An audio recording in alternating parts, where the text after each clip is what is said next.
उधर भारत निर्वाचन आयोग ने राष्ट्रीय लोक दल से राज्य स्तर की पार्टी का दर्जा वापस ले लिया है। प्रदेश के विधानसभा में 9 विधायकों वाली लोकदल के लिए प्रदेश के प्रस्तावित निकाय चुनाव से पहले इस फैसले को बड़ा झटका माना जा रहा है।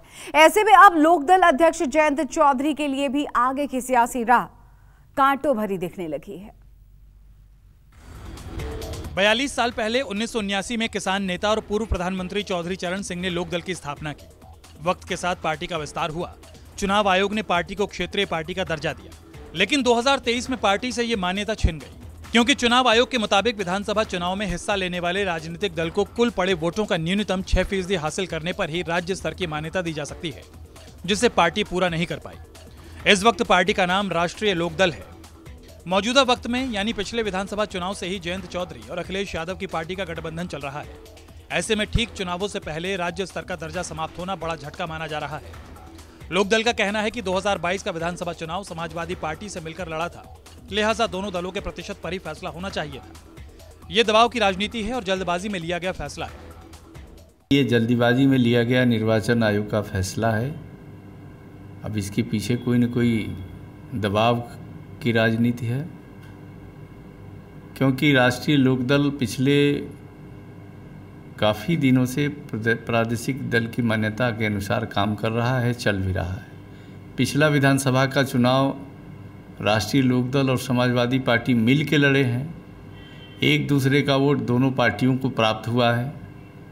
तो अगर देखा जाए तो दोनों के प्रतिशत के आधार पर फैसला करना चाहिए था।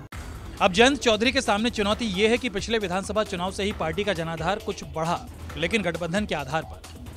अब ठीक निकाय चुनाव से पहले दर्जा समाप्त होना उनकी सियासी राह में एक बड़ा झटका माना जा रहा है। पिछले विधानसभा चुनाव में लोकदल के कुछ उम्मीदवार समाजवादी पार्टी के टिकट पर, तो समाजवादी पार्टी के कुछ उम्मीदवार लोकदल के टिकट पर चुनावी मैदान में उतरे थे। उसका सियासी लाभ भी मिला था। अब राज्य स्तर का दर्जा समाप्त होने पर समाजवादी पार्टी का कहना है कि आज विपक्ष को समाप्त करने की साजिश हो रही है, तो वहीं बीजेपी का कहना है कि विपक्ष केवल संवैधानिक संस्थाओं पर सवाल उठाना जानती है। लगातार संवैधानिक संस्थाओं पर सवाल उठाने का काम विपक्ष की तमाम पार्टियां कर रही हैं। जन आधार ना होने इसके पीछे भी वो दोषी मानते हैं संवैधानिक संस्थाओं को।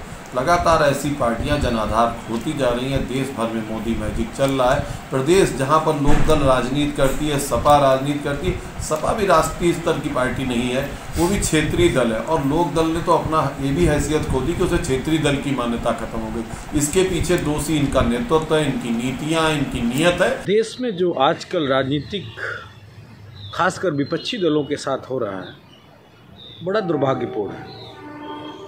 मोदी जी की सरकार में लोकतंत्र मजबूत नहीं हो रहा है, इस बात में किसी तरीके का कोई संशय नहीं बचा है। ये मौजूदा सरकार वो हर प्रयास कर रही है जिससे कि लोकतंत्र कमज़ोर हो। आरएलडी के साथ जो बात हो रही है वो सभी राजनीतिक दलों को चिंतन मंथन करना चाहिए। जानकार ये मानते हैं कि लगातार राजनीतिक चुनावों में मत प्रतिशत गिरना ये बताता है कि जनाधार कम हुआ है। अब जयंत चौधरी के सामने बड़ा सियासी संकट हो गया है कि वो कैसे अपने राजनीतिक रसूख को बरकरार रख पाएंगे, क्योंकि कई चुनावों में उनकी पार्टी का प्रदर्शन लगातार खराब रहा है। लिगेसी है चौधरी चरण सिंह जी की, जो उनके बेटे अजीत सिंह और फिर जयंत चौधरी के पास आई।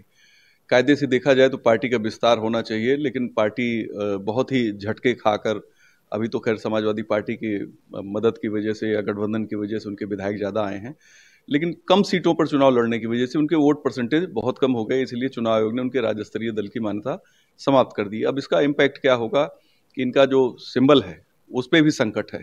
अब लोकदल का राज्य स्तर का दर्जा समाप्त होने पर पार्टी और जयंत चौधरी के सामने सबसे बड़ी चुनौती यही है कि कैसे वो आने वाले दिनों में पार्टी का जनाधार बढ़ा पाएंगे। क्या वो एक बार फिर विधानसभा चुनावों की तरह प्रयोग करेंगे या अलग होकर पार्टी संगठन को मजबूत करके दोबारा दर्जा हासिल कर पाएंगे। अशोक तिवारी, लखनऊ, न्यूज़ 24।